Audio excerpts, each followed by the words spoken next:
कैला रंगदारी रे घर चढ़ के मारब बरियारी रे छूट जी तो कैला रंगदारी रे घर चढ़ के मारब बरियारी रे तोरा बाप के न तोरा दादा के चिन्हबौ बेटा सब गोली मारबौ तैगो गिनबौ तोरा बाप के न तोरा दादा के चिन्हबौ बेटा सब गोली मारबौ तैगो गिनबौ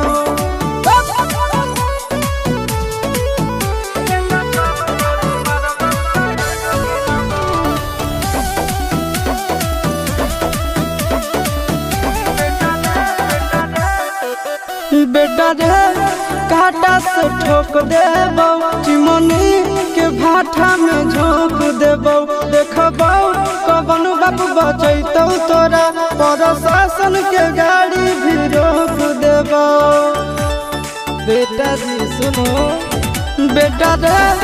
काटा से ठोक देबौ चिमनी के भाठा में झोंक देबौ देखबौ कवन बाप बचैतौ तोरा प्रशासन के गाड़ी भी रोक देबौ तोरा जैसन के हम खड़े खड़े गिनबौ बेटा सब गोली मारबौ तैगो गिनबौ तोरा बाप के न तोरा दादा के चिन्हबौ बेटा सब गोली मारबौ तैगो गिनबौ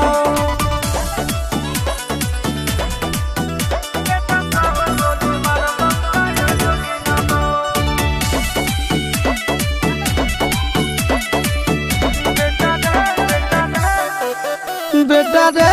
दौड़ा के बाजार में मारबौ गोली तोर कपार में रंगदारी जे करबी बिहार में गड़ देबौ गंगा जी किनार में इतना मार पड़तो न बेटा बेटा रे दौड़ा के बाजार में मारबौ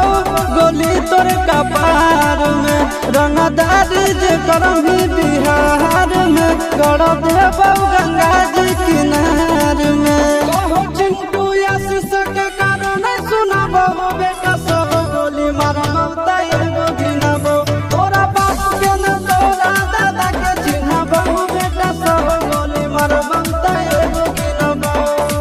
मारत मारत पिछुआरा लाल कर दे बेटा ध्यान से बापी